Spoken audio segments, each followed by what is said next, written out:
acidez intragástrica, ¿no? ¿Cuáles hemos visto ayer?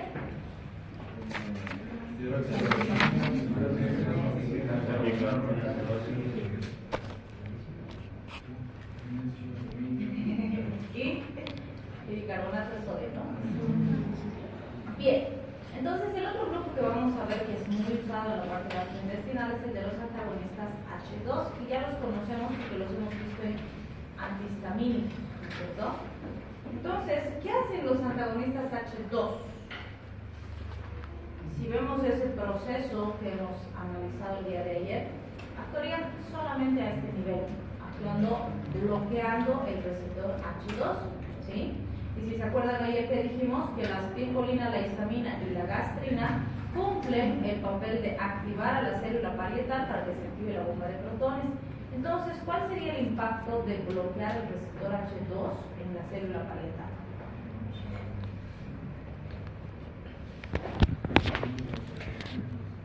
Muy bien, va a haber una disminución, como dice aquí, de la secreción ácida estimulada y nocturna de histamina, gastrina y la que es producida por los escolinomiméticos, aunque pues la gastrina y la acetilcolina, como tenemos aquí, van a seguir estimulando sus receptores. Entonces, si bien existe una disminución significativa en la producción de ácido, no es una disminución demasiado intensa porque de 3 estímulos, por decirlo así, estamos quitando 1, entonces van a seguir habiendo 2 estímulos que todavía van a mantener la producción de ácido, ¿sí? Entonces, ¿qué recordamos de estos fármacos? Primero, vamos a hablar de los 4 más conocidos y más importantes: la cimetidina, ranitidina, nisatidina y famotidina, que ya las conocemos. De todas estas, como vimos en fármaco 1, la cimetidina ha sido la que ha presentado más efectos adversos, datos de toxicidad, y también la primera que se ha ido dejando de utilizar un poco por la toxicidad. Después, la ranitidina podríamos decir que es la más conocida y con la que se ha manejado más, o hasta ahora se sigue utilizando más, y durante algún tiempo han sido los fármacos de primera elección en el tratamiento de pacientes con enfermedad ácido péptica, ¿sí? Entonces es muy importante considerar esto justamente en el sentido de que vamos a ver el impacto de esa acción o de ese grupo farmacológico en la secreción ácida y los beneficios y las desventajas que esto representa. Recordando sus características cinéticas, sabemos que todos tienen buena absorción por vía oral. Cimetidina, ranitidina y famotidina tienen alto metabolismo de primer paso y la biodisponibilidad oscila entre 30 y 80%, por eso nos dice está cercana al 50%. Las dosis, en el caso de la cimetidina, son más altas, fíjense, 800 miligramos día, que se pueden administrar en una sola toma o fraccionar cada 12 horas. Pues puedo darle 400 cada 12, que es lo habitual, o puedo darle 800 una sola vez al día, ¿sí? Lo mismo, ranitidina, nisatidina, y pues la ventaja es que tienen la misma dosis, así que sabiendo una hacia la otra. Esta no se tienen que olvidar porque ranitidina todavía sigue siendo una gran herramienta en nuestros hospitales, entonces se usa muchísimo. ¿Cómo se usa? 300 miligramos día o 150 miligramos cada dosis. Lo más común es usar 150 cada dosis. Y famotidina, 40 miligramos día, que puede ser igual una sola toma de 40 o 2 tomas de 20 miligramos cada 12 horas.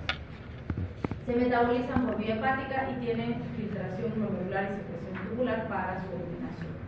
Sí hay que tener cuidado en los pacientes ancianitos, porque se ha visto que en ellos se disminuye el volumen de distribución hasta un 50%, o bueno, se distribuye, o la distribución se disminuye de forma muy importante y hasta el 50% más bien de la eliminación. Entonces, por este efecto que vimos que va a tener sobre el receptor H2, ¿cuál sería el impacto o el resultado que vamos a observar? Fíjense, en condiciones normales, la producción ácida gástrica cuando ingiero alimentos y a lo largo del día suele ser esta curva roja que estamos viendo en el gráfico. Entonces, fíjense, por ejemplo, en el almuerzo alcanza un pico máximo de producción de ácido, porque ese ácido, como dijimos antes, va a cumplir una función de facilitar la digestión de los alimentos, ¿sí? Después hay un descenso significativo y fíjense, cerca a la cena vuelve a haber un pico muy significativo significativo de aumento de la secreción ácida, y después, durante la noche, también tengo una producción importante de ácido. Esto vale recalcar, o vale la pena recalcar, que esto que estamos viendo en rojo es lo que ocurre normalmente en un paciente sano, ¿sí? Que se produzcan estos picos en el almuerzo, en la cena, en la noche, es absolutamente normal, fisiológico. Tiene que ser así, porque gracias a eso digiero mis alimentos, ¿sí? ¿Cuál es el problema? Si tengo un paciente con enfermedad ácido-péptica o enfermedad por reflujo, el problema es que su mucosa está lesionada, está dañada, y esto que es normal le va a producir mayor daño. Entonces, ¿qué estoy buscando con el fármaco? Bajar un poco la intensidad de producción de ácido con el objetivo de facilitar la revitalización y la curación de esa mucosa lesionada, ¿sí? Entonces, fíjense, cuando yo le doy esta ranitidina a mi paciente, voy a tener esta curva azul que tenemos aquí, donde fíjense, el pico de producción de ácido ha disminuido considerablemente, más de la mitad, durante el almuerzo, por ejemplo. Evidentemente, durante la cena la disminución es menos significativa, pero fíjense, durante la noche todo esto ya no se va a producir, ¿sí? Entonces, realmente hay una disminución significativa de los antagonistas H2, lo cual ha permitido que tradicionalmente en pacientes con úlceras pépticas, reflujo gastroesofágico, dispepsias no ulcerosas, prevención de hemorragias o riesgo de hemorragias por ulceropatías y demás, eran excelentes alternativas terapéuticas. Han sido por muchos años la principal alternativa terapéutica. Y por esa razón, básicamente todos nuestros seguros de salud tienen antagonistas H2 en su arsenal de fármacos que utilizan, ¿sí? ¿Cuáles son los efectos adversos con este grupo farmacológico? Primero, se ha visto que puede haber diarrea, cefalea, fatigas, náuseas, mialgias y estreñimiento, como efectos adversos no muy comunes, pero cuando se presentan suelen ser de fácil control, no suelen traer grandes problemas en el paciente, ¿sí? Por vía intravenosa sí se ha visto más riesgo, con estados confusionales, alucinaciones, agitación, principalmente si el fármaco usado es cimetidina, como ya dijimos, es una de las más tóxicas de este grupo, ¿sí? También se ha descrito ginecomastia e impotencia en pacientes masculinos y galactorrea en pacientes femeninas, incluso en pacientes que no están dando de lactar o no tienen progenie, ¿sí? Entonces son elementos importantes a considerar. Es cierto que pues, se ha diseñado la ranitidina, por ejemplo, como un fármaco sumamente seguro, muy útil, muy seguro, pero fíjense, así como se han probado todos los fármacos alrededor de 20 años antes de salir al mercado y se sabe más o menos qué alteraciones o efectos adversos pueden producir, en el caso de estos, lo que se ha visto es que usados en periodos no tan largos de tiempo, la seguridad es bastante alta. El problema es cuando se usa de forma sistemática por periodos más largos de tiempo. Hace algunos años salió una alerta sanitaria, por ejemplo, en Brasil, porque habían descubierto que una molécula que está presente en este compuesto es altamente cancerígena, ¿no? Entonces mucha población empezó a dejar de tomar y dejar de usar porque pues, podía producirle cáncer y demás.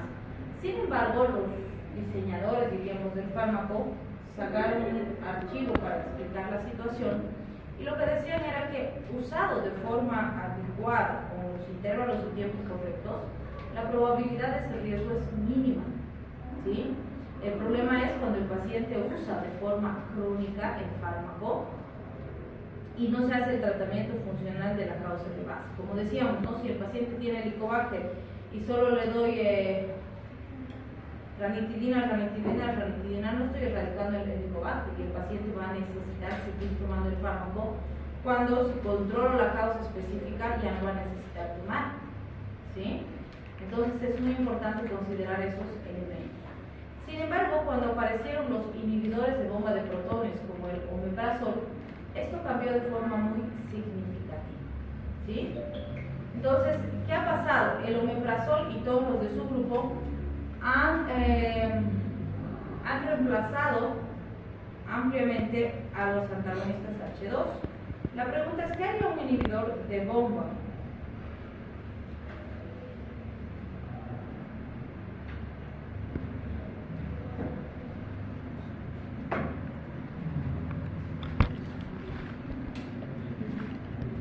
¿Dónde actuaría en esa vía metabólica que hemos visto aquí? ¿Dónde actuaría?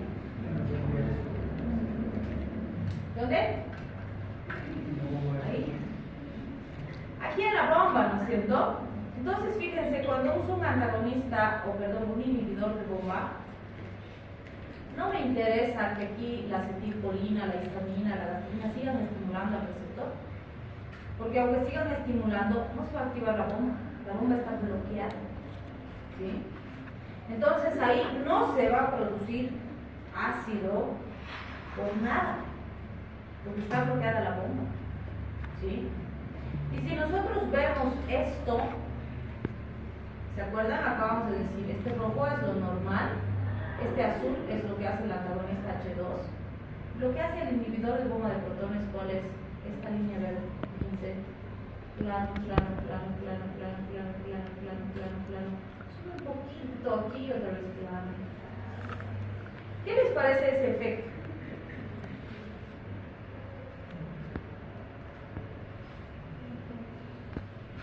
¿Qué les parece?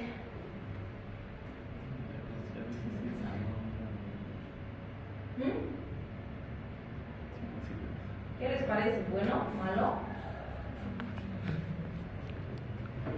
¿Será bueno para el paciente?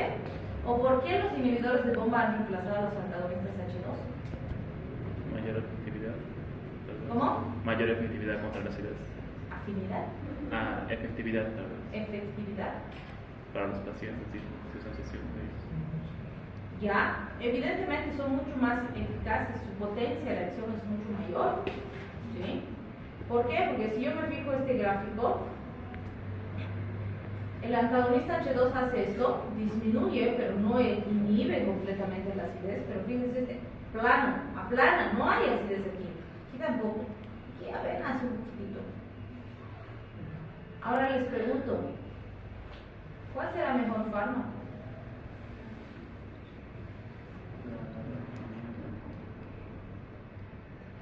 ¿El antagonista H2 o el inhibidor de bomba?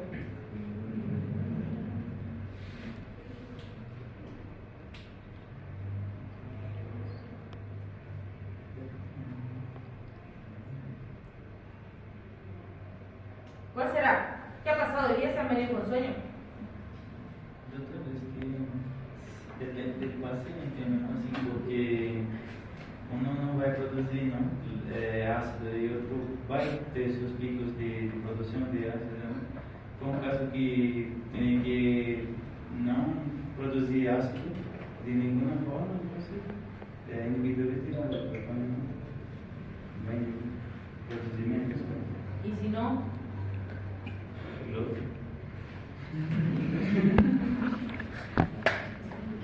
Porque quando não é acidez, é mais propício para a infecção e não para.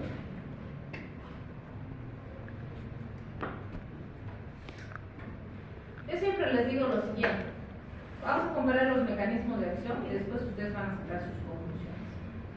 Fíjense, ya hemos visto en el gráfico que el mecanismo de acción de estos es inhibir la bomba, la hidrógeno potasio ATPase, pero además, fíjense, lo hace en las células parietales activas del estómago y además vamos a ver que su acción es irreversible. Por eso el inhibidor de bomba es tan potente, porque bloquea de forma irreversible la bomba de protones.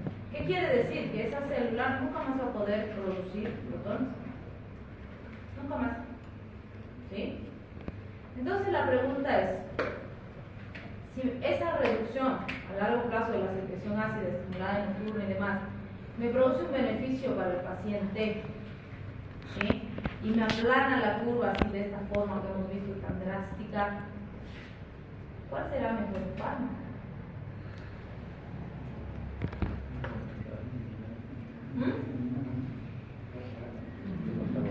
Porque, a ver, fíjense las indicaciones de los inhibidores de bomba: úlceras, gastritis, reflujo, prevención de hemorragias, dispepsias, carcinomas, trastornos de hipersecreción. ¿Y cuándo se usaban los antagonistas H2? ¿Solo? Básicamente en todas esas situaciones también sirve. ¿Sí? Entonces la pregunta es, ¿cuál es mejor? ¿Y por qué? ¿Por qué? Porque no van a ser, o sea, son fármacos que actúan en el receptor del camino y no van a bloquear totalmente la bomba. Y si tu paciente está muy comprometido, tiene una gastritis muy intensa, ¿quieres que su efecto sea poco?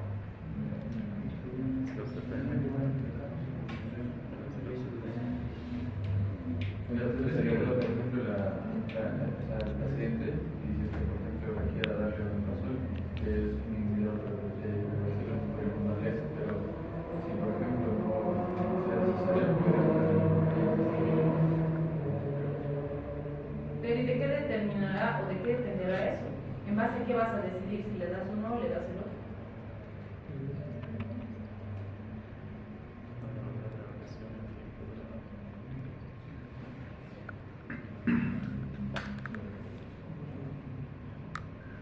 ¿Cómo es? ¿Qué hacemos? ¿Y por qué los inhibidores de bomba han reemplazado los antagonistas H2?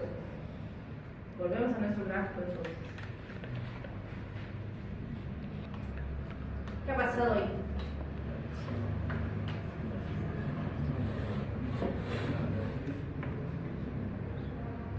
Fíjense, realmente el impacto del efecto que tiene el inhibidor de bomba es enorme. ¿Sí?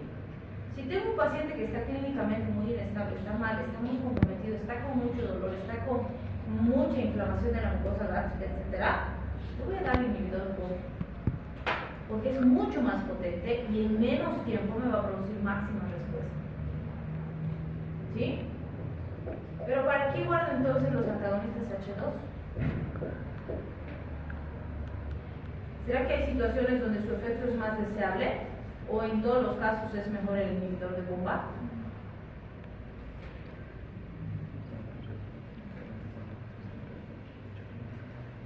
¿Qué dicen?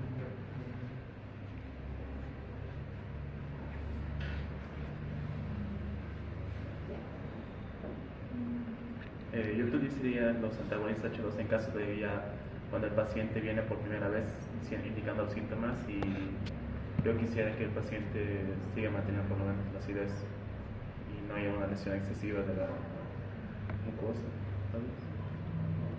¿Y si hay? En este caso yo optaría recién por los bloqueadores de protones, porque ya, no, si fuese algo más crónico tal vez. Fíjense, ninguno de los dos fármacos por sí solo es bueno o malo. Depende de cómo lo vamos a usar. ¿Sí?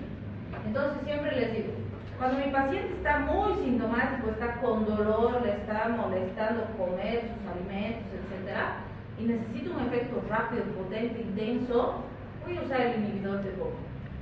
¿Sí? Pero fíjense, esto que produce el inhibidor de bomba está completamente aislado y alejado de la homeostasis. Porque esto que tengo aquí con rojo es lo normal. Esto es lo fisiológico. Así debería ser. Pero como en este momento la mucosita está dañada, está lastimada, ok. Entonces voy a inhibir así de intensa la secreción ácida con el objetivo de que esa mucosa que está enferma sane, revitalice, se cierren las úlceras, etc. ¿Sí? Pero les pregunto, digamos que ya le hemos hecho tratamiento, no sé, pues 3 semanas. Ya está revitalizado, ya está sanita la mucosa. ¿Seguirá siendo lo mejor para ese paciente este efecto? Ya no. De ninguna manera, ¿no? Porque hemos dicho que lo que está en rojo es lo fisiológico. Y yo le he alejado un montón. ¿En ese momento se justifica? Sí. Porque me va a permitir que esa mucosa sane, que recupere, que revitalice. Pero una vez que se ha controlado el problema de base, tengo que ver qué mejor alternativa le ofrezco a ese paciente. ¿Sí? Y lo triste es que van a ver, sobre todo en los seguros de salud, que tenemos pacientes que toman inhibidores de bomba desde hace 10 años, desde hace 5 años, desde hace 4 años, desde hace 3 años. ¿Será que eso tiene consecuencias? No, porque estoy alterando algo que es fisiológico. Ah, pero es que mi paciente tenía gastritis hace un año, ahora tendrá gastritis si tenía hace un año y le da tratamiento. Entonces vuelvo a insistir en lo que siempre les insisto, valga la redundancia. No hay mal fármaco, hay mal uso del fármaco. ¿Sí? Entonces, ese mismo fármaco que en ese momento agudo puede ser absolutamente benéfico, en 2 o 3 años puede ser altamente peligroso. ¿Sí? ¿Y qué características vamos a ver? Si vemos, por ejemplo, aquí decíamos, ¿no?, que nos va a ayudar a controlar la secreción ácida nocturna. Fíjense, la biodisponibilidad de este fármaco en primer lugar se altera hasta el 50% con los alimentos. Entonces, este fármaco es de los que le vamos a decir al paciente que no tiene que comer nada cuando va a tomar el fármaco. ¿Tiene que tomarlo en ayunas? Sí. ¿Sin tomar ni siquiera lechecita, ¿no? Sí, en ayunas. Tomarlo en ayunas no va a hacer que se lesione su mucosa gástrica. Al contrario, tomarlo en ayunas va a hacer que el 100% del fármaco se aproveche. ¿Sí? Segundo, la vida media del omeprazol es cortita, es apenas de 1.5 horas. Ya en 24 horas vamos a ver una inhibición significativa de la producción de ácido del paciente y entre 3 a 4 días aparece el efecto máximo y sí tiene amplio metabolismo en primer paso. La pregunta es, si su mecanismo de acción es irreversible, ¿por qué a las 24 horas recién aparece el efecto?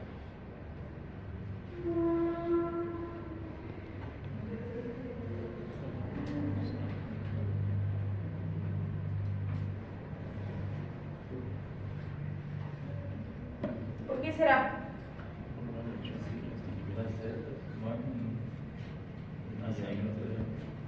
Generação de glicéridos. ¿Perdón? Glicéridos, assim, nascem em outra. ¿Nacen otras? Hay recambio celular. ¿Sí?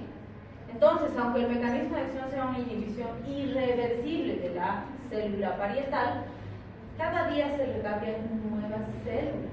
¿Sí? Número 1. Y eso también hace que si necesito mantener el efecto, aunque el mecanismo de acción sea irreversible, necesito darle sistemáticamente las dosis para poder garantizar que voy a tener el efecto que necesito. ¿Sí? Bien. Los más conocidos, omeprazol, lansoprazol, pantoprazol. Siempre les digo 20, 30 y 40. Acuérdense, los dos que tienen omeprazol en su nombre, omeprazol y esomeprazol, si dan 20 no se van a olvidar las dosis. Ya después van afinando de a poco. Lansoprazol de 30, no hay lansoprazol de 20, de 40, solo de 30. Y pantoprazol de 40.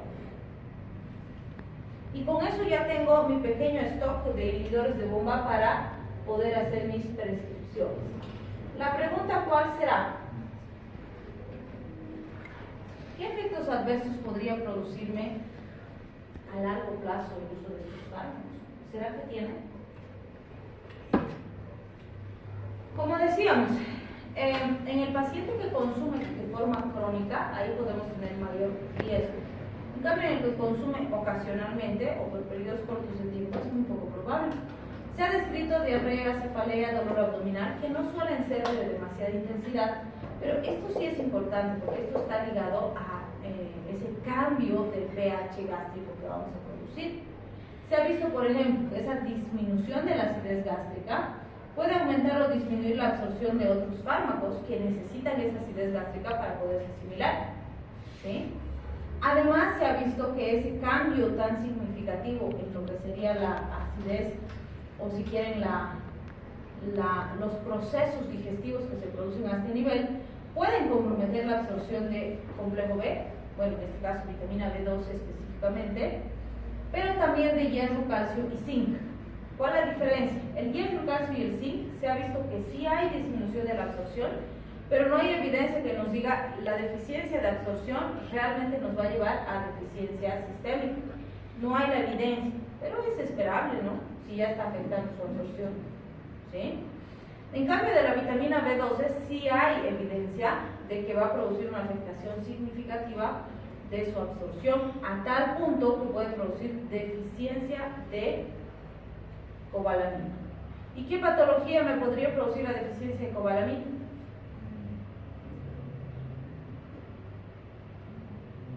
¿Qué dices? ¿Anemia?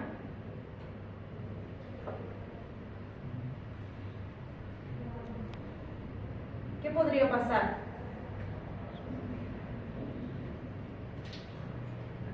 Si no tiene. No se olviden que la B12 es muy importante para la restitución neurológica, para la regeneración de los tejidos, etc. ¿Sí? Entonces esas vías se pueden ver afectadas. Además, fíjense, me va a producir una hipergastrinemia. ¿Por qué? Porque yo estoy bloqueando las bombas. Pero esas bombas se usaban para algo fisiológico. Entonces el organismo va a decir, están bloqueadas las bombas. Y va a tratar de compensar, y lo que va a hacer es liberar más gastrina para tratar de que estimulen los receptores. Pero como están bloqueados no va a poder funcionar. ¿Sí? Y eso va a hacer que se produzca una hipergastrinemia patológica, que ya se ha demostrado que esa hipergastrinemia está asociada con hiperplasia de las células enterocromáticas, que se sobreestimulan y entonces empiezan a producir hiperplasia. ¿Sí? No existe evidencia en humanos de que esa hiperplasia se pueda convertir en cáncer. No existe la evidencia científica en humanos que produzca eso o que demuestre eso. Sin embargo, sí hay estudios que han demostrado que se puede producir cáncer gástrico por esta consecuencia en cobayos. ¿Sí? Entonces han probado eso en cobayos de laboratorio. Pero yo siempre les digo, o sea, ¿qué evidencia quieren esperar? Pacientes con cáncer gástrico, es un costo mundial. ¿Sí? Y si yo sé fisiopatología y sé farmacología y sé que hay hipergastrinemia y sé que hay hiperplasia de células enterocromafines, es esperable que pueda producir cáncer. ¿Sí? Porque para hacer esa relación causal se tienen que hacer estudios de 30, 40 años. Vamos a esperar eso, sabiendo fisiopatología y farmacología para decir, ¡ay, es cierto, produce cáncer, no hay que usar tanto tiempo los inhibidores de combate! Cuando sabemos esto, no, hay que usarlos con cuidado, no es tostado. ¿Sí? Hay que usarlos con criterio y el tiempo que el paciente necesite. Porque van a escuchar que tenemos pacientes que te dicen, es que me han hecho mi tratamiento para el Helicobacter pylori y siguen tomando inhibidores de bomba. Dicen, pero ¿y hace cuánto te han hecho tu tratamiento para la erradicación del Helicobacter? Dice, hace 2 años. Siguen tomando inhibidores de bomba. ¿Sí? Entonces, muy importante tener cuidado con esas consecuencias. ¿Sí? Bien, también existen algunas interacciones específicas que ya se han determinado para este grupo. Por ejemplo, se ha visto que pueden alterar la absorción por las modificaciones del pH que generan de varios otros fármacos, como por ejemplo ampicilina, ketoconazol, itraconazol, digoxina, tenemos ataxalavir, hierro, entre otros. Y además el omeprazol va a llegar a inhibir el metabolismo de estos fármacos y por lo tanto aumentar sus vidas medias y por lo tanto aumentar el riesgo de toxicidad cuando hablamos de warfarina, diazepam, difenilidaptoína, fenitoína, amitriptilina, antipirina en este caso y aminopirina. Entonces, estos fármacos ya tienen evidencia de que sí puede producirse una alteración significativa y un fracaso terapéutico. Lo que no debemos olvidar es que, aunque tengan fármacos que no están incluidos en estos grupos farmacológicos, la modificación sistemática y crónica del pH intragástrico, claro que puede producir alteración significativa. ¿Sí? Bien, si hablamos de otros fármacos protectores de la mucosa gástrica, vamos a hablar del sucralfato. El sucralfato es una molécula que necesita acidez para actuar, entonces necesita en primera instancia la acidez gástrica para producir su mayor respuesta. La solubilidad está limitada, normalmente se limita al sitio o al compartimiento donde la hemos administrado, y por esa misma característica puede producir algo de estreñimiento o incluso una insuficiencia renal si es que sobrecarga el riñoncito. ¿Qué es lo que hace el sucralfato? Se une a las proteínas que tienen cargas positivas en las bases de la úlcera, y ahí va a estimular la secreción de prostaglandinas y bicarbonato. Entonces, recuerden que las úlceras son como pequeños cráteres que tenemos en la mucosa gástrica, ¿sí? ¿Qué hace este sucralfato? Primero se mete ahí, y ya de hecho cuando está metido en la úlcera está generando una barrera física al contacto con el ácido, ¿sí? Y en segunda instancia, aquí en la base de las celulitas, que son celulitas que están enfermitas, entonces va a estimularlas para que produzcan prostaglandinas y bicarbonato. Las prostaglandinas van a facilitar la revitalización, el bicarbonato va a disminuir el nivel de acidez en la zona, y todo eso va a ayudar a que esa ulcerita vaya sanando, vaya cerrando adecuadamente, ¿sí? Bien, entonces, ¿cuándo uso sucralfato? De 500 miligramos a 1 gramo cada 6 horas en pacientes con el estómago vacío. Por ejemplo, sí es común que pacientitos que están hospitalizados les ponen una sondita nasogástrica y les pasan sucralfato por ahí para proteger la mucosa, ¿sí? En los niños se usa 20 miligramos kilogramo día, y en pacientes en terapia intensiva para prevención de hemorragias por estrés. En ellos, por ejemplo, es muy común que se usen distintos tipos de protectores, porque el paciente, por la enfermedad que tiene, está en terapia intensiva, que implica que sea una enfermedad grave, y va a tener un alto nivel de estrés, y la probabilidad de gastritis es muy alta, ¿sí? Bien, otro de los fármacos que vamos a ver es el misoprostol. ¿Qué es el misoprostol?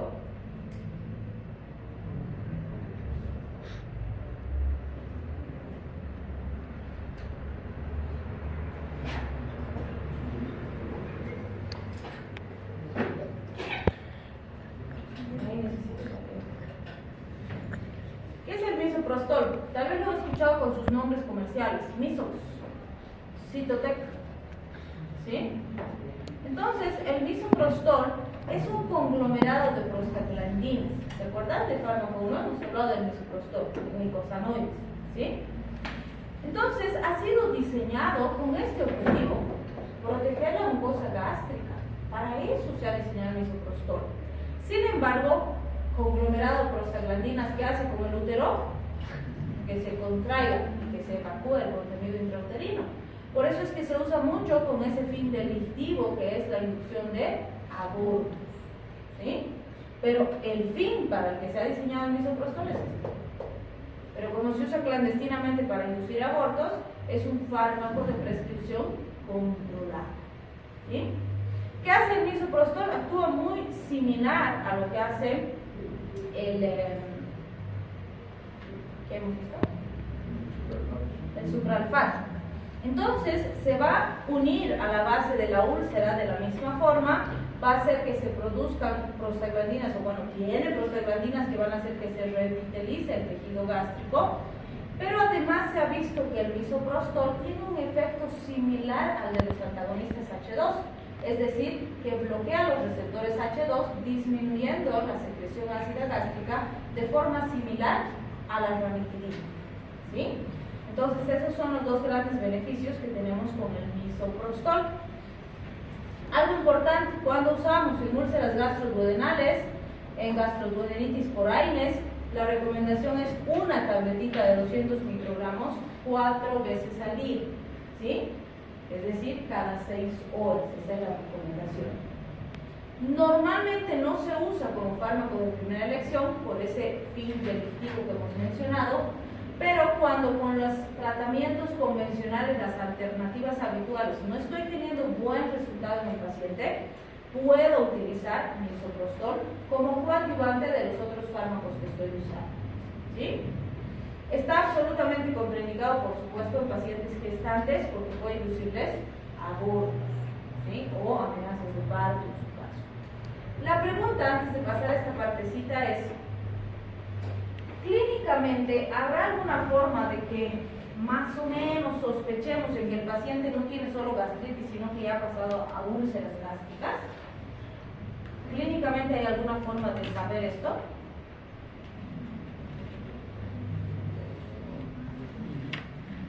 ¿Se podrá? ¿O sospechar por lo menos? ¿Será?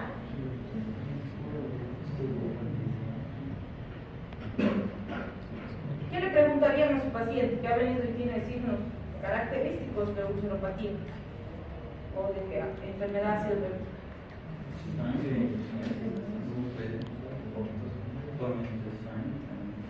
Bueno, eso ya no es para sospechar, es para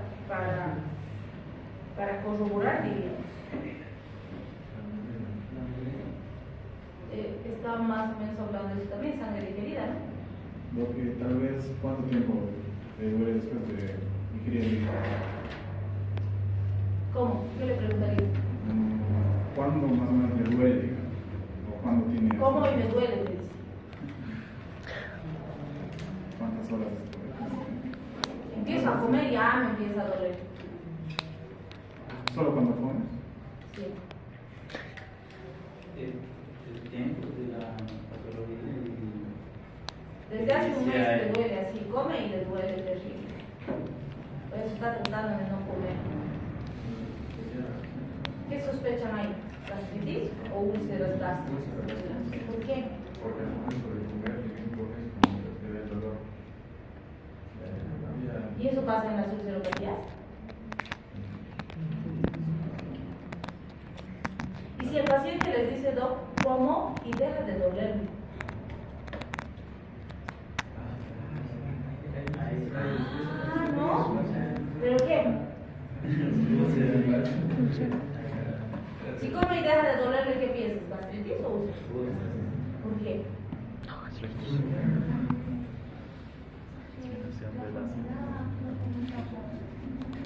Muy bien, o sea, si me dicen que come y deja de dolerle primero, sospecho que ya tiene úlceras. ¿Sí? ¿Por qué? Porque cuando come, primero el alimento se llena aquí en la úlcera y por un momento tapa el contacto de la base de la úlcera con la acidez gástrica y el paciente siente menos dolor. Obviamente eso no es sostenible, ¿no? Va a empezar a mezclarse la comida, a mezclarse con el ácido y otra vez le va a empezar a doler. Pero si no hay úlceras y solo es gastritis, toda esta mucosa está inflamada y el paciente empieza a comer y ya empieza a doler. Porque está inflamado, está irritado y el ácido directamente entra en contacto. ¿Sí? ¿Nos puede ayudar eso clínicamente a sospechar de que ya hay úlceras o no? Sí. ¿Es certero y que siempre es así? No, no siempre. Porque eso ayer, por ejemplo, no veíamos. No hemos visto varios signos y síntomas de una enfermedad acidopéptica. Pero hay pacientitos que llegan y nos dicen, aquí tengo un dolorcito, una incomodidadcita aquícita que me molesta. Ya ha tenido reflujo, nada. Solo así, como que bicho. Nada más. O sea, no todos los pacientes vienen con toda la sintomatología del libro. ¿Sí? ¿Y por qué les digo? Teníamos un colega médico, que claro, vivía de café y apachurrados como vivimos varias épocas de nuestra vida, con café, ¿no? Y nunca tuvo ni siquiera reflujo, nada. De repente empezó a sentir como que algo le pinchaba aquí en epigastrio. Y justo había pasado Semana Santa y comió pescado. Entonces él dice, me he debido tragar una espinita de pescado, creo que aquícito se me ha trancado. Y comía papa, tomaba agüita, comía pan, para que pase la pinche espinita, ¿no? Y nada. Y solo sentía que algo le pinchaba, nada más. No lo revisaron, nada. Nunca tuvo ni siquiera acidez, jamás en su vida. El gastro le dijo, no vaya a hacerte endoscopía, hay que ver qué hay. Si hay espinita, tenemos que ver por ahí está enclavadita y por eso no pasa algo. Veremos. Le hicieron la endoscopía, ya tenía esófago de barrer. Y nunca sintió más que ese pinchacito. Y si no era eso, nunca se hacía la endoscopía. Probablemente se hubiera dado cuenta cuando era cáncer. ¿Se dan cuenta?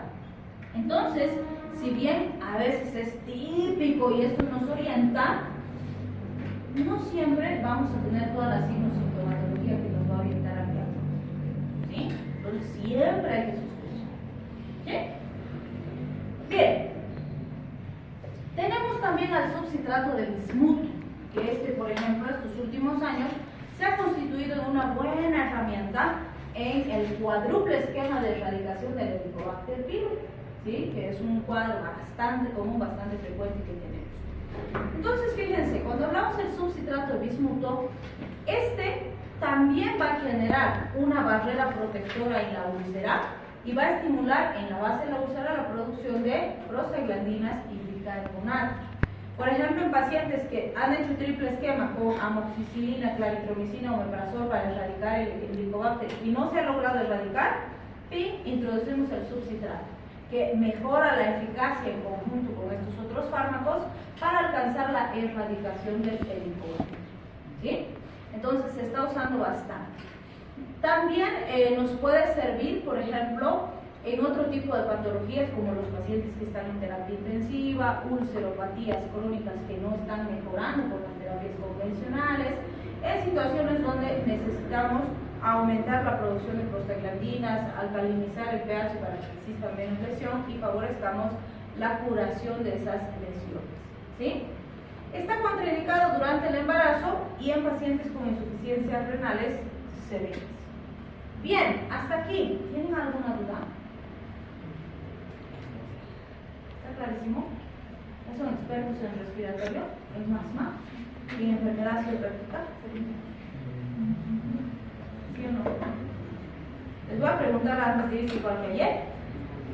Doctora, en el caso de las mujeres embarazadas que normalmente suelen tener el momento de inactividad, ¿podría darle un omeprazol? En general, durante la gestación, como decíamos, se trata de no darles fármacos. Pero si las molestias son muy importantes, podrías considerar... Cuando se mueve quién. ¿De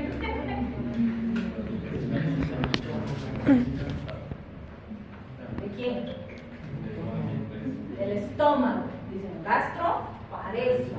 Si quieren es que el estómago no se mueve, está paralizado. Entonces, fíjense, en condiciones normales, ¿en cuánto tiempo debería pasar el alimento que está en el estómago hacia el intestino? Fisiológicamente hablando,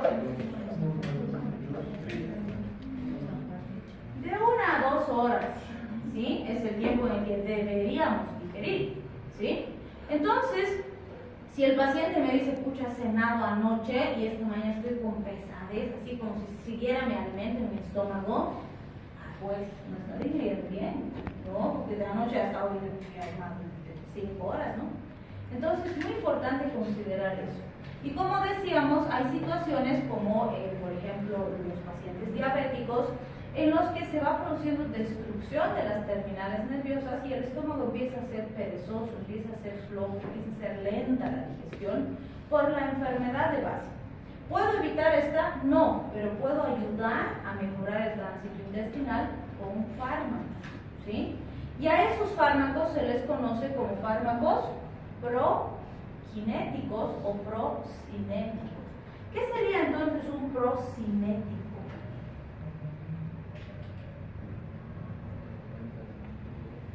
Un fármaco que aumenta la motilidad y el tránsito y el tránsito gastrointestinal, ¿sí? Entonces, van a ver que en los pacientitos diabéticos usamos, pero a veces pasa que el paciente, por ejemplo, no sé, pues se ha ido a tomar unos tragos terriblemente, ha bebido demasiado, la mucosita está toda lastimada, come algo y le cae pesado, está así como indigestado, como si no pudiera digerir, claro, porque la mucosita está lastimada. Entonces podemos ayudar con el próximo. ¿Sí? Entonces, fíjense, los más conocidos son la metoclopramida y la domperidona, son los que más utilizamos. Entonces, cuando hablamos de estos, decimos, estos son antagonistas de los receptores DOPA 2. Normalmente DOPA, ¿qué hace? Relaja. Y si son antagonistas, va a favorecer la contractilidad. Entonces, facilitan el paso del alimento hacia el intestino. Pero además vamos a ver que aumentan el tono del esfínter esofágico inferior. ¿Cuál sería el beneficio de aumentar el tono a nivel de cardia siquiera? ¿Cuál sería el beneficio? Voy a evitar el reflujo. ¿Y ustedes creen que si un paciente está teniendo una mala digestión, está reteniendo su alimento aquí, no va a estar con ganas de vomitar? Claro. Entonces, el aumentar el tono del esfínter esofágico inferior también es un elemento benéfico para estos pacientitos, ¿sí? Porque va a evitar el reflujo. Y por eso es que estos fármacos también los usamos mucho como antieméticos. En estados nauseosos, donde el paciente tiene ganas de vomitar y demás, también usamos estos, ¿sí? Por ejemplo, en los postquirúrgicos, los pacientitos que los operamos como en respuesta adversa a los anestésicos y demás, ¿sí? Salen de la cirugía y están queriendo vomitar, pero no es porque tienen algo en el estómago, sino por la anestesia, ¿sí? Y imagínense recién suturado el paciente, vomita y a veces hasta se abren los puntos. Ha pasado, ¿sí? Entonces a ellos les damos antieméticos para suprimir ese estado nauseoso y que el paciente esté más tranquilo hasta que vaya pasando ese efecto, ¿sí? O por ejemplo en los, ¿qué se llaman? Estos pacientitos que tienen mareos cuando viajan, ¿no? Algunos viajan en autobús, por ejemplo, y dicen, por el viaje les cae muy mal, se marean mucho. O cuando suben a los aviones, o cuando están en los barcos, por ejemplo, para eso también nos sirven estos fármacos, ¿sí? Ahí no quiero que pase el alimento, quiero que el paciente no esté con estado nauseoso intenso, ¿sí? Bueno, entonces fíjense, además van a aumentar el vaciamiento gástrico. Si aumenta el vaciamiento gástrico, favorezco el paso hacia el intestino. Si está vacío el estómago, ya no va a haber mucho ese estado nauseoso tampoco, ¿sí? Entonces realmente son muy útiles. Algo muy útil con los dos es que los dos se usan 10 miligramitos. Entonces tenemos administración en ampollas, hay 10 miligramitos en ampollita y hay 10 miligramitos en tabletitas. Entonces le doy su tabletita de 10 miligramitos o le paso su ampollita intravenosa cuando está en el hospital y va a estar tranquilo el paciente, ¿sí? Este es el famoso Domper, ¿no? El Domper diges, cuando no estás digiriendo bien los alimentos, el domperidona, ¿sí? Bien, vamos a ver que estos se van a usar entonces en las paresias gástricas, también como antiemético, como decíamos. Y a un paciente con enfermedad por reflujo gastroesofágico, ¿en qué le beneficiaría este fármaco?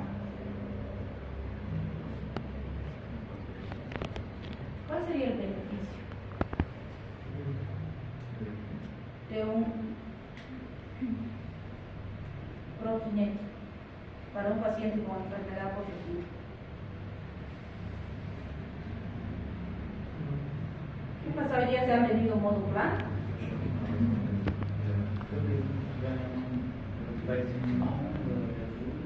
Va a disminuir el reflujo, ¿por qué?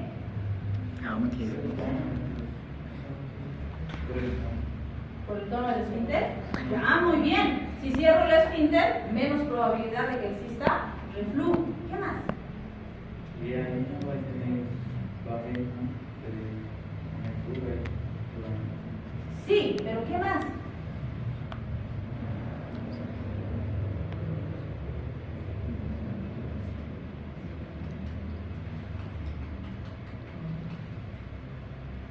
Ya fue.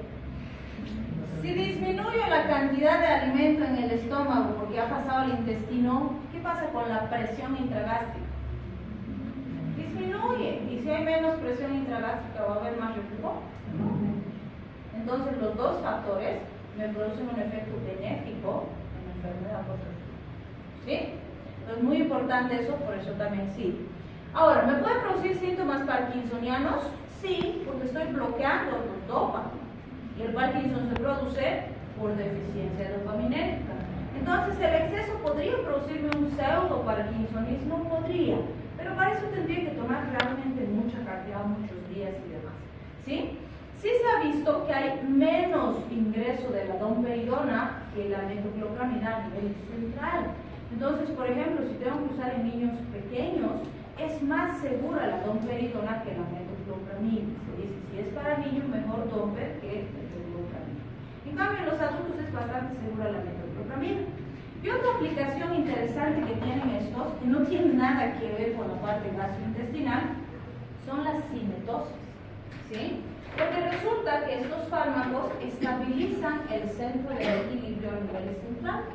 Entonces, pacientes que están con mucha cinetosis, con mareos y demás, también sirven para estabilizar el centro del equilibrio, pero ahí su efecto no tiene nada que ver con la parte gástrica, ¿sí? Entonces, sí, que no les parezca raro que si está con cinetosis sus pacientes estén dando metoprolol. Bien, tenemos también al ondansetrón. A este ya lo hemos conocido antes también en fármaco 1. Es antagonista de receptores de serotonina del tipo 3. ¿Sí? Entonces, ¿qué hace este? Bloquea el centro del vómito. ¿Sí? Actúa en los receptores del tipo de serotonina 3 a nivel de intestino y a nivel del sistema nervioso central.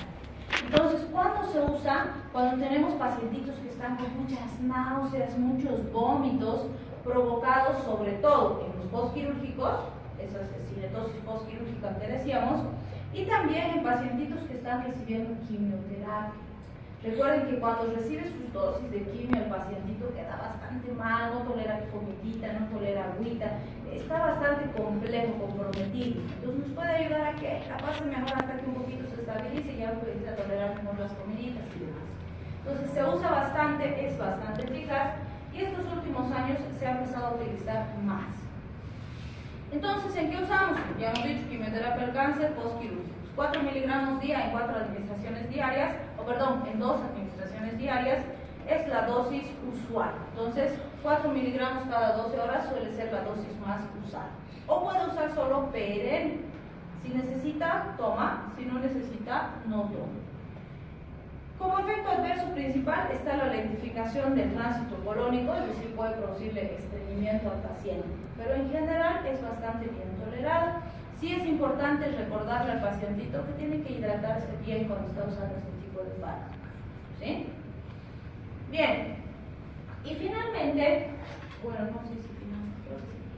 Finalmente, no, todavía nos falta como 2 minutos. Tenemos también en el último segmento, diríamos, del sistema gastrointestinal, que es el colon, lo que sería el estreñimiento. Y para el estreñimiento usamos laxantes. Pero algo que no debemos olvidar cuando hablamos de laxantes es que el laxante se usa solamente como último recurso. No podemos pretender usar laxantes de forma sistemática o todo el tiempo el paciente acostumbrarse a entrar al baño solo con laxante. Es lo peor que podemos hacer por un paciente. ¿Sí? Entonces, normalmente usamos el laxante cuando, bueno, ya no tenemos otra alternativa, ya hemos probado, ya han comido papaya, ya han comido ciruelas, qué sé yo, y nada, ya, bueno, el laxante para evacuar, liberar el tránsito intestinal, pero luego hay que hacer un tratamiento sistemático, porque como hemos dicho en la clase anterior, el estreñimiento, la base principal de más del 80% de los pacientes con estreñimiento es la dieta. ¿Sí? El paciente tiene un muy mal hábito alimenticio y si no cambiamos eso, todo el tiempo va a estar estreñido. Y aunque no crean, el paciente tiene la tendencia a querer resolver el estreñimiento con fármacos. Y no hay pues fármacos que varita mágica así, ping, toma y su tránsito intestinal funciona maravillosamente. No existe eso.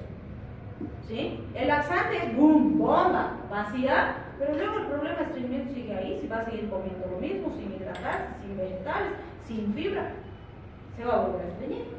Y va a estar todo el tiempo laxante, se estreñe laxante, se estreñe laxante, se estreñe laxante. Y tenemos pacientes que, fíjense, la dosis del hidróxido de magnesio, la famosa leche de magnesio que venden en las farmacias, que tiene carbohidratos, sales no absorbibles, que jalan agua para que produzcan un efecto osmótico en el intestino, que es altamente eficaz y que normalmente les recomendamos al paciente, fíjense, de estos frasquitos, les recomendamos 2 o 3 cucharitas que consuman, ¿no? Y con eso, en un par de horas, tiene una evacuación completa.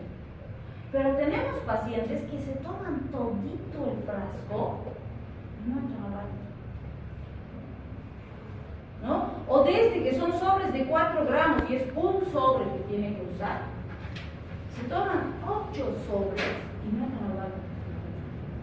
porque ya han hecho destrozos con su intestino, por su mal hábito. ¿Sí? Y porque han estado que tome laxante. Entonces, es muy importante hablar con el paciente al respecto, porque si no logramos realmente modificar esto, no vamos a desimpactar.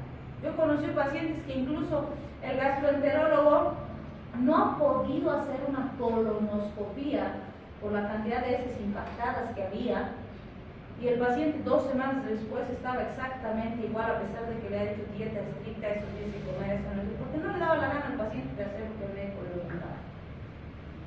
¿Sí? Entonces, esto es muy importante porque cuando hablamos de este tipo de fármacos, la indicación es estreñimiento simple. Les pregunto a ustedes, cuando un paciente llega al consultorio y les dice, doc, varios días no estoy entrando al baño, no se aventuren a darle un laxante si no se han cerciorado que es un estreñimiento simple. Porque si no es un estreñimiento simple, ¿qué podría ser? Podría ser un cáncer, aunque no creas así, yéndonos al otro extremo, puede ser. ¿Quién no te dice que hay un tumor ahí que está obstruyendo el intestino y por eso no entra al baño? ¿Qué más podría ser? Un megacolon, ¿sí? Si resulta tiene chagas y el intestino está súper estirado, súper dilatado, no va a entrar al baño su paciente por más laxante que le des, ¿sí? ¿Qué más podría ser? Ya no tenemos con mucha frecuencia en nuestro medio, porque normalmente tiene que estar el paciente inmunodeprimido, tiene que tener algo más para los famosos ovirus de Ascaris y demás que producen obstrucciones intestinales, ¿no? En nuestro medio eso no es muy común, pero podría ser. Y eso va a solucionarse con un laxante, ¿no? ¿Qué más podría ser? Ya podría ser una parálisis intestinal por otra causa, ¿no? ¿Qué más podría ser? Ese megacolon que nos dice su compañero, ¿qué podría pasarle? A veces no llega solo como estreñimiento, ¿cómo llega? ¿Qué? Podría ser un queso moño. ¿Qué se llama eso? Vólvulo. Podría ser un vólvulo. El intestino está ahí torcido sobre sí mismo. ¿Va a salir eso con el laxante? Se va a complicar. Se puede perforar el intestino y estamos pegados a una peritonitis aquí del que estamos. ¿Sí? ¿Qué más podría ser? Falta un hito súper importante, que es muy común. ¿Mitos? Para obstruir el intestino es difícil, ya, pero podría ser. ¿Qué más? Un fecanoma. ¿Sí? Entonces les voy a mostrar imágenes feas, pero les tengo más. Entonces, fíjense, puede ser un tumor, como decían ustedes, puede ser un vólvulo, puede ser un intestino dilatado, un megacolon, como decían, o un fecaloma, así se ve el fecaloma. ¿Sí? ¿Cualquiera de estos saldrá como un laxante? No. Lo más probable es que si le metemos laxante, se va a perforar el intestino y se nos complica la paciente. ¿Sí? Entonces, todos estos van a llegar diciéndome, doc, no puedo entrar al baño. Entonces, ¿cómo haría el diagnóstico diferencial para saber que no es esto y es un estreñimiento posible?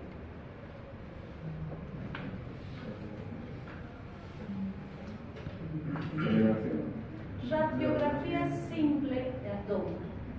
No es caro, no es invasivo, no tarda mucho. ¿Sí? Pero con ese simple estudio puedo hacer el descarte de todo esto. ¿Sí? Entonces, por eso les digo, hasta para dar un laxante, tienen que hacer una buena anamnesis, un buen examen físico y estudios complementarios si los necesitan. ¿Sí? Bien, entonces, si es un estreñimiento simple, ok, le puedo dar laxante. Pero después de darle el laxante, ahí sí tengo que hablar con el paciente. A ver, tenemos que comer así, tienes que hidratarte así, tienes que comer esto, tienes que comer. Si no, vas a venir aquí en un mes de nuevo con lo mismo. Y probablemente lo que usamos no sirva. Y los factores de riesgo son estos. ¿Sí? Porque si no cambia el paciente, no va a haber una mejoría significativa. Bien, además, podemos usar o no podemos, usamos los laxantes para preparar el intestino de estudios o para estudios como las endoscopías, colonoscopías y demás, donde necesitamos que esté limpio, vacío. Si vamos a operar al paciente, también necesitamos primero limpiar el intestino para disminuir el riesgo de infecciones. ¿Sí? Ahí usamos, pero no le damos al paciente sistemático el laxante. ¿Sí? Porque además, mientras más uso el laxante, menos funciona. ¿Por qué? Porque esos pacientes que les digo que se toman el frasco entero no tendrán resultado, porque si toman sus 8 sobres de laxante no tienen resultado. ¿Por qué? ¿Por qué creen? ¿Qué creen que ha pasado? ¿Cómo? No se produce tolerancia al laxante. El laxante hace lo que tiene que hacer. Pero ¿por qué no les resulta a ellos? Porque quien está mal no es el fármaco ahí. Quien está mal es el paciente. ¿No? Lo que ha ocurrido es que ese paciente ha abusado tanto del fármaco que su organismo ha dicho: ah, bueno, ya me lo limpia el intestino, ¿yo para qué trabajo? Y ha dejado de funcionar ese intestino. Literalmente su colon no funciona. Porque ellos le han dado el mensaje de que no necesita trabajar, porque están limpiando con laxante. Y deja de funcionar. Y después, aunque le eche 1000 sobres de laxante, ese intestino no va a funcionar, porque ha dejado de funcionar. ¿Y qué tenemos que hacer para solucionar eso? Tenemos que enseñarle de nuevo al intestino a funcionar. Y eso no es rápido. No es rápido, es progresivo. ¿Sí? Y aunque no crean, estamos teniendo mucho problema con niños pequeños con, ¿qué se llama? Encopresis. ¿Han visto qué son las encopresis? ¿En sus otras materias?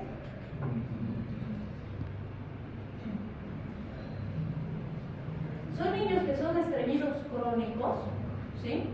Y bueno, es un círculo vicioso, ¿no ves? Porque el niño se estreñe, entra al baño y le duele terriblemente porque esas heces salen gruesas, grandes, secas, duras, etc. Pero le duele, sufre el niño para entrar al baño. Entonces, después, ¿qué hace? Le da miedo entrar al baño y se aguanta todo lo que puede entrar. Y trata de no entrar, se aguanta. Pero en algún momento su organismo ya no tolera más y va a volver a salir y le va a volver a lastimar y se va a traumar más y se va a volver a aguantar, y es así, un círculo vicioso. Entonces los niños con encopresis pasa que, por decir, está aquí en la escuela el chiqui, ¿no? Y está, porque ya no está pudiendo aguantar, pero no tiene una caquita normal, pues, tiene una masa de heces que está intentando salir. Y a veces pasa que está así pasando clase y ¡pum! Se le salen las heces, ¿verdad? Y niños de 8, 10, 12, imagínense cómo se siente el pobre niño cuando le pasa eso. En la escuela, en qué sé yo, jugando con sus primos, no sé, o un cumpleaños. ¿Se dan cuenta? Y para corregir la función de ese intestino, si ese chiqui ha estado 2 años estreñido, vamos a necesitar por lo menos 1 año de tratamiento mínimo para enseñarle a ese intestino a funcionar correctamente. Y eso es culpa de los papás. ¿Sí? Bueno, no mucho. A principio de año tenemos un enano que ya no sabemos qué hacer con su madre porque no hace caso. Lo ha llevado creo que 2 meses nada más y ahora otra vez ha desaparecido. El chiqui tiene 8 años y está con encopresis. Ha tenido 2 veces, una en la escuela y otro en su otra actividad, de pérdida, una masa fecal así. Y cuando se le pregunta a la mamá qué come el enano, dice, es que su papá les cocina, arroz y chorizo. Todos los pinches días comen arroz y chorizo, esas guaguas. ¿Cómo va a funcionar bien su intestino? Es que no le gusta comer otra cosa. la responsabilidad de los padres, ¿no? Y 2 meses ha hecho el tratamiento y ha desaparecido otra vez. Cuando se vuelva a complicar va a volver a venir.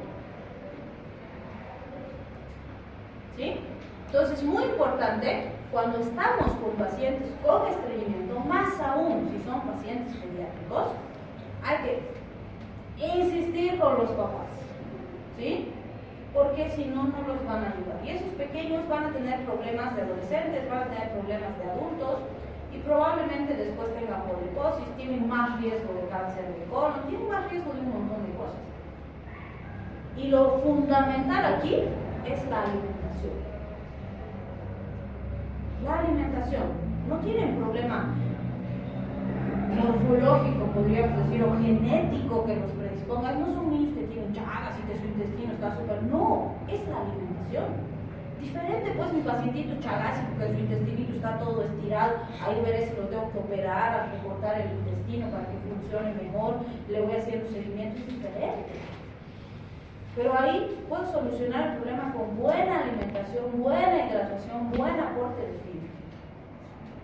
¿Sí? Entonces hay que concientizar también a la población y a veces hablarles un poquito fuerte a los papás también.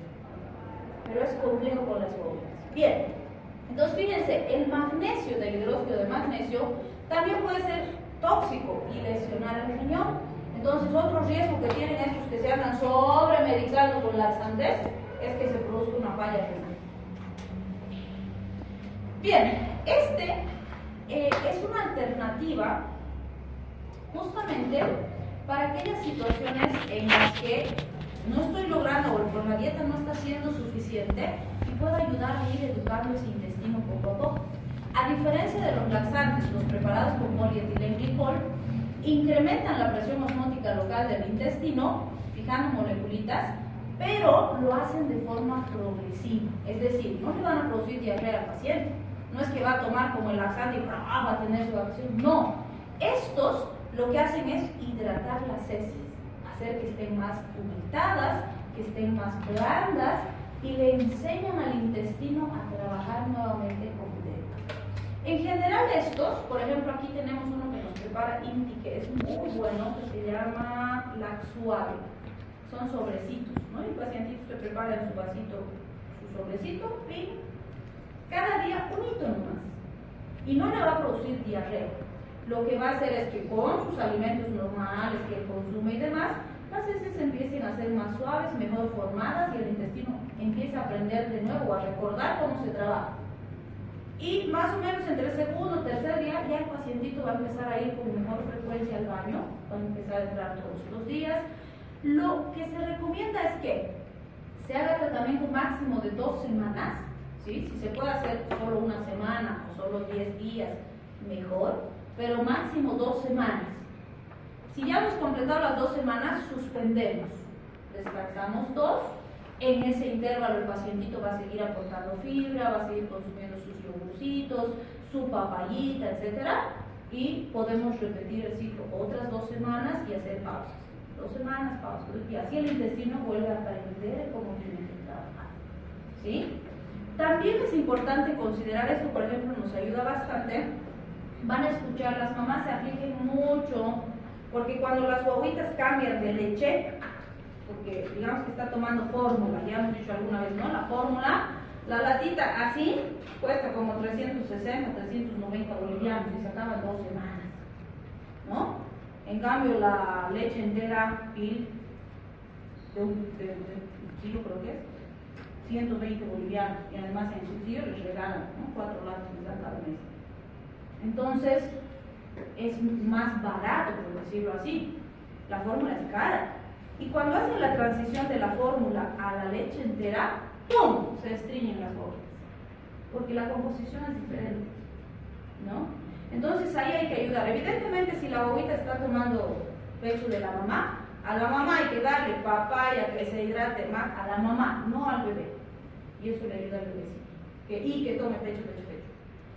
Pero si el bebecito toma mamaderita y él está cambiando de leche, hay que ayudar con las papillitas, ayudar con fibra y demás, mucha hidratación, ver si necesitamos hacer diluciones especiales con la leche hasta que se vaya acostumbrando. ¿sí? Y en caso extremo sí, podemos introducir estos. Hay pediátricos también, que tienen como una concentración más bajita, ¿sí?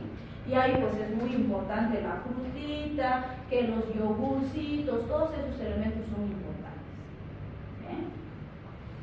Bien, tenemos, fíjense, sobres de 10 gramos, se recomienda de 1 a 2 sobrecitos disueltos en agua, en general entre 24 a 48 horas ya va a tener evacuación el paciente, no diarrea, evacuación normal, ¿sí? Y ahí va a ir mejorando el tránsito intestinal progresivamente. Bien, y el otro extremo que tenemos es la diarrea. Estreñimiento por una, diarrea por otra. Entonces, en teoría, lo que me dice la literatura es que la diarrea no la debo tratar, ¿no? Porque dice, si es una diarrea infecciosa, si estoy haciendo que el microorganismo se quede en el organismo del paciente, se me complica más. No debería hacer tratamiento o cortar la diarrea, como dice el paciente. No. Si es una infección bacteriana, bueno, pues hago el tratamiento con el antibacteriano. Si es una infección viral, no hay un tratamiento específico, entonces doy medidas de soporte, hidratación, salecitas de rehidratación oral. De hecho, en todo cuadro diarreico, independientemente de la causa, lo fundamental es la hidratación del paciente. Restitución de líquidos y electrolitos, ¿sí? Eso no debe faltar. Pero si es bacteriano, no antidiarreico. Directamente el tratamiento específico y el antibiótico va a ir haciendo su efecto. En segundo o tercer día ya va a estar mejor el paciente y ya no va a tener tanta diarrea, ¿sí? ¿Cuándo uso antidiarreicos? Cuando, por ejemplo, es una diarrea no infecciosa. Digamos que un paciente tiene un síndrome de colon irritable, no hay bacteria, pero boom, está ahí con su diarrea. Ok, ahí sí, corto la diarrea, ¿sí? O es una diarrea, no sé, pues por estrés o alguna situación de ese tipo, ahí sí se recomiendan los antidiarreicos, ¿sí? Pero aquí, igual que con los antitusivos, les digo, no se olviden que están tratando pacientes. Entonces, si bien en general, si mi paciente tiene una enfermedad bacteriana, no le debo dar antidiarreico.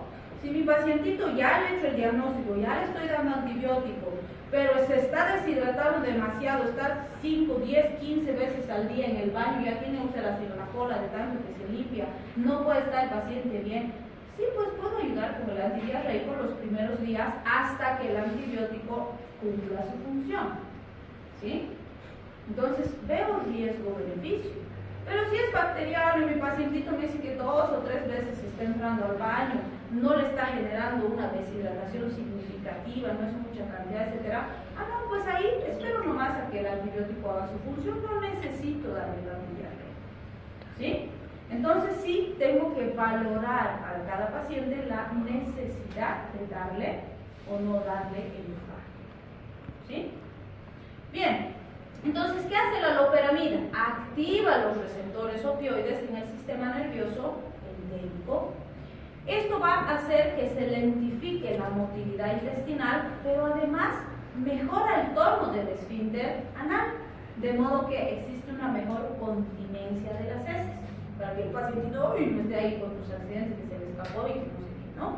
Entonces, es muy bueno a nivel intestinal con mínima afectación a nivel central, entonces se tolera bastante bien. Se recomiendan 2 miligramitos de 1 a 4 veces al día, en general no se recomienda más.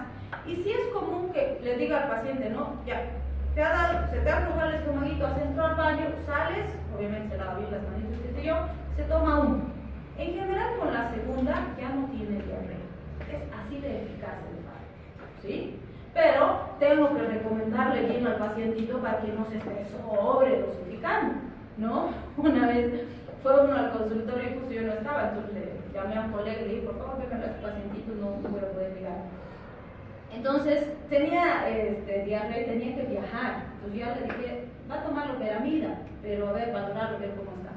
Le había dado la loperamida, no le explicó nada al paciente, bueno, sí le explicó, pero le digo, ya, te vas a tomar entonces cada vez que entres al baño y no sé qué, ya, y el otro se fue de viaje.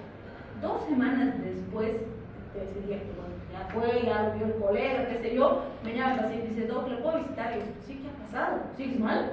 ¿Sigues con diarrea? No, es que me he tomado 4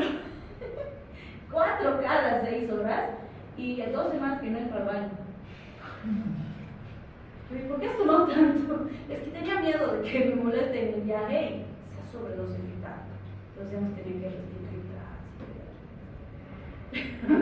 y obviamente no era que el médico no le explicó, él solito se sobredosificó, por si acaso, se tomó más para que. Claro, ha estado chocho en su viaje, no le ha molestado, y 2 semanas no entró al baño. Entonces, bueno. Entonces sí tienen que explicarles bien. Les digo más bien, no se ha complicado nada más, pero bueno. Bien, pueden producirse cólicos leves y la toxicidad es mínima o nula, como ya dijimos, a nivel del sistema nervioso central. Ok, ya ven, 2 más. Respiratorio y gas. ¿Quién descansa un ratito?